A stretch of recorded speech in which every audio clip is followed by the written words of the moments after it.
السلام علیکم ورحمۃ اللہ وبرکاتہ، نحمدہ ونصلی علی رسولہ الکریم، اما بعد فاعوذ باللہ من الشیطان الرجیم، بسم اللہ الرحمن الرحیم۔ پرہیز علاج سے بہتر ہے، یعنی کوئی دوائی نہ لیں، کچھ نہ لیں، فاسٹنگ شروع کر دیں تو فاسٹنگ میں بھی شفا ہے۔ اور پھر دعائیں، آیات، سب سے بڑھ کر سورۃ الفاتحہ جس کا نام یہ شفا ہے، سورۃ الفاتحہ سے علاج کریں۔ خارجہ بن سل تمیمی اپنے چچا سے نقل کرتے ہیں، ایک مرتبہ وہ رسول اللہ صلی اللہ علیہ وسلم کی خدمت میں حاضر ہوئے۔ جب واپس جانے لگے تو ایک قوم کے پاس سے گزرے جن کے ہاں ایک مجنون آدمی تھا، یعنی اس کا ذہنی توازن ٹھیک نہیں تھا۔ اسے انہوں نے لوہے کی زنجیروں سے باندھ رکھا تھا۔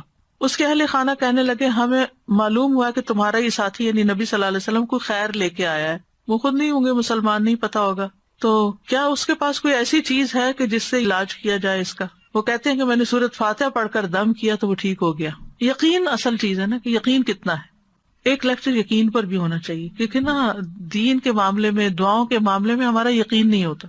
الثقۃ باللہ۔ پھر جو منزل ہم پڑھتے ہیں اس میں سورۃ فاتحہ کے علاوہ آیت الکرسی ہے، البقرہ کی آخری 2 آیات ہیں، کیونکہ نبی صلی اللہ علیہ وسلم نے فرمایا جس نے سورۃ البقرہ کی آخری 2 آیات ایک رات کو پڑھی وہ اسے ہر آفت سے بچانے کے لیے کافی ہوں گی۔ اور آیت الکرسی کا تو فائدہ آپ کو معلوم ہی ہے۔ پھر معوذات ہیں، قل هو اللہ احد، قل اعوذ برب الفلق، قل اعوذ برب الناس۔ نبی صلی اللہ علیہ وسلم نے فرمایا صبح اور شام 3 بار معوذات کہہ لو تو یہ ہر چیز سے تمہیں کفایت کریں گی۔ پھر یہ دعا جو کل میں نے آپ کو بتائی تھی، انی مسنی الضر وانت ارحم الراحمین۔ اور اگر وسوسے آ رہے ہیں بہت اور بے چینی ہے اور دل پریشان ہے تو انی مسنی الشیطان بنصب وعذاب، کہ شیطان نے مجھے سخت تکلیف اور عذاب میں ڈال رکھا ہے، یعنی وسوسوں اور نیگیٹو تھنکنگ کی وجہ سے۔ حضرت ایوب علیہ السلام کا حال یاد کر کے اور پھر انت ارحم الراحمین بھی کہیں ساتھ۔ اور پھر ایوب علیہ السلام کا انداز جو ہے نا دعا کا، وہ بڑا خوبصورت ہے، وانت ارحم الراحمین، اور اپنے حال کا ذکر کیا کہ اللہ میں تکلیف میں ہوں، آپ جانتے ہیں۔ تو ہم اس طرح بھی دعائیں کر سکتے ہیں، یا اللہ آپ نے ایوب علیہ السلام کو صحت دی تھی، یا اللہ آپ نے زکریا علیہ السلام کو بیٹا دیا تھا، یا اللہ آپ نے یوسف علیہ السلام کو لوٹا دیا تھا، یا اللہ آپ نے موسیٰ علیہ السلام کی حفاظت کی تھی، یا اللہ آپ پھر یہ تکلیف دور کر دیں۔ سورۃ الانبیاء میں وہ اتنی خوبصورت دعائیں پڑھتے ہیں تو دل پگھلتا ہے، سارے انبیاء کی جو دعائیں قبول ہوتی گئیں ان کا واسطہ دے کر کے اللہ آپ نے ان سب کی دعائیں قبول کی، آپ میری بھی دعا قبول کریں اور میری یہ تکلیف دور کر دیں۔ اور پھر یہ ہے کہ جیسے نیک لوگ اللہ سے اچھا گمان رکھتے تھے، ابراہیم علیہ السلام نے کہا وَإِذَا مَرِضْتُ فَهُوَ يَشْفِينِ، وہ مجھے شفا دیتا ہے جب میں بیمار ہوتا ہوں۔ یہ یقین ہو اور پھر اس طرح شفا مانگے اللہ سے کہ اللہ تعالیٰ آپ کے ہاتھ میں شفا، بِيَدِكَ الشِّفَاء۔ پھر وہ جو مسنون دعائیں گرین کارڈ کی ہیں، امسح البأس رب الناس بِيَدِكَ الشِّفَاء لا يَكْشِفُ الْكَرْبَ إِلَّا أَنْتَ، اے لوگوں کے رب تکلیف دور کر دے، تیرے ہی ہاتھ میں شفا ہے، تیرے سوا اس کو کوئی دور کرنے والا نہیں۔ نبی صلی اللہ علیہ وسلم بیمار پر ان الفاظ کے ساتھ دم کیا کرتے تھے۔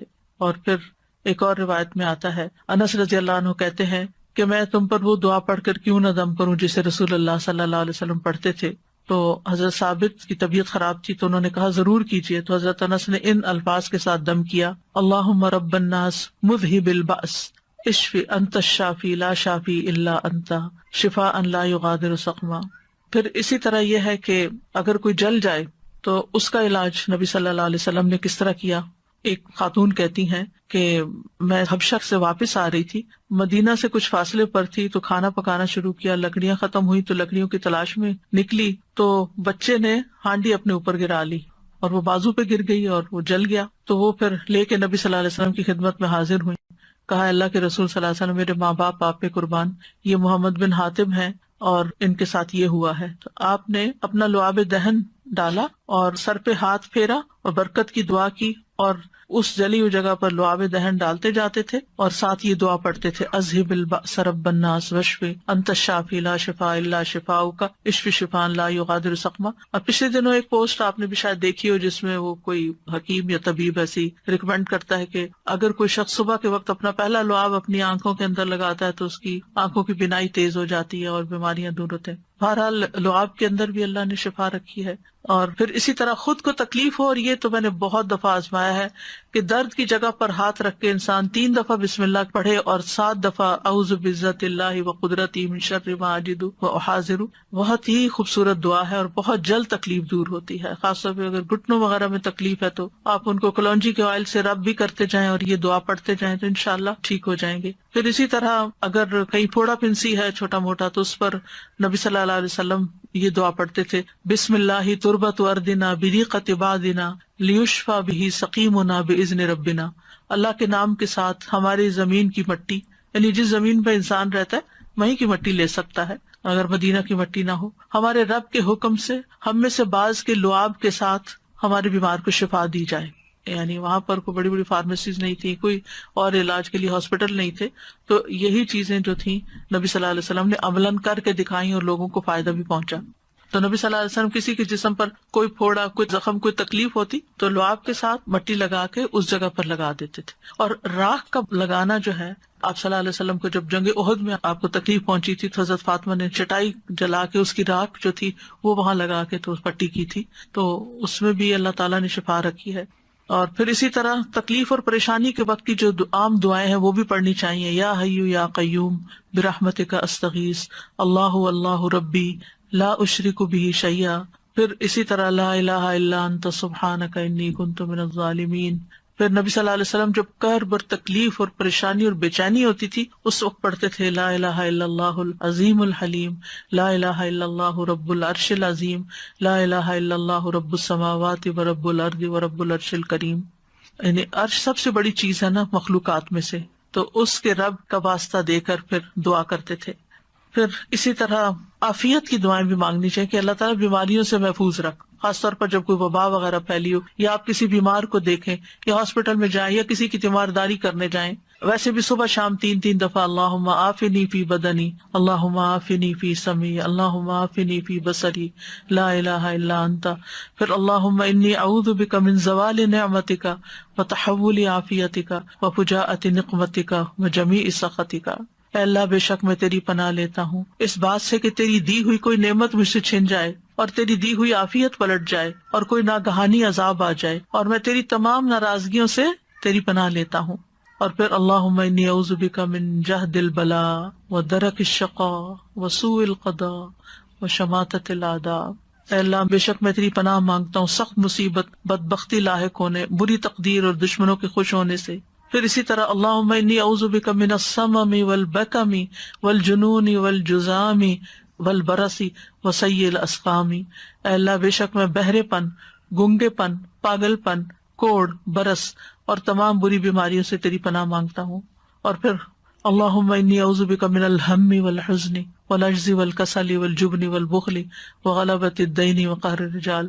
اخلاقی بیماریوں سے، روحانی بیماریوں سے نجات. اے اللہ میں تیری پناہ مانگتا ہوں دکھ، غم، عاجزی، سستی، بخل، بزدلی، قرضداری کے بوجھ اور لوگوں کے اپنے اوپر غلبے سے. پھر اعوذ بکلمات اللہ التامات من شر ما خلق. ہر طرح کے شر سے اللہ تو مجھے بچا لے. جہاں بھی انسان جائے، کسی شہر میں جائے، کسی جگہ پر جائے، پلین میں ہو، کہیں پر آپ انٹر ہو، بینک میں، اسکول میں، تو 3 دفعہ اگر آپ یہ پڑھ لیں کوئی چیز آپ کو نقصان نہیں دیتی.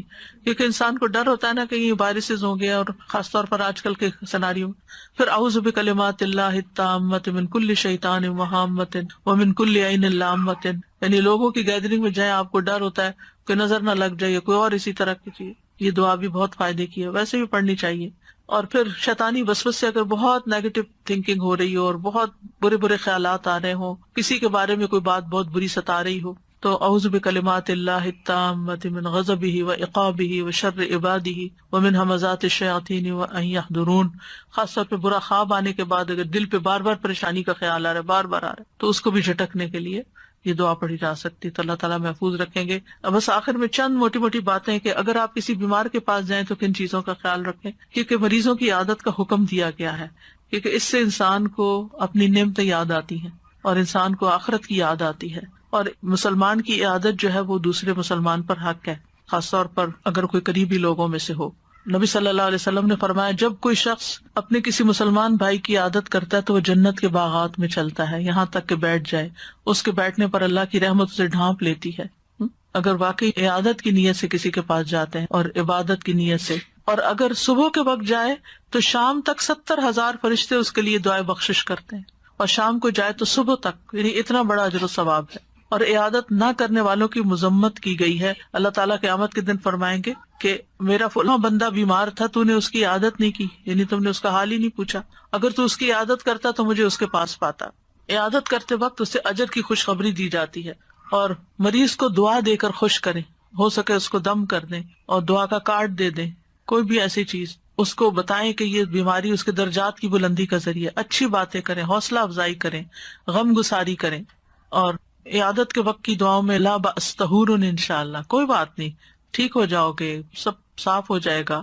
اگر اور دعائیں آپ کو لمبی چوڑی نہیں بھی آتی تو سورۃ فاتحہ تو سب کو آتی، سورۃ فاتحہ پڑھ کے دم کر دیں، معوذات پڑھ کے دم کر دیں، اور پھر اسأل اللہ العظیم رب العرش العظیم ان یشفیک 7 دفعہ پڑھ کے آپ اس پہ دم کر دیں۔ نبی صلی اللہ علیہ وسلم نے فرمایا جو مسلمان کسی بیمار کی عادت کے لیے اس کے پاس آئے جس کی موت کا وقت نہ آیا ہو، اور 7 مرتبہ یہ پڑھے تو اللہ تعالیٰ اس کو شفا عطا کر دیتا ہے۔ تو یہ بیمار کے لیے پڑھنی چاہیے۔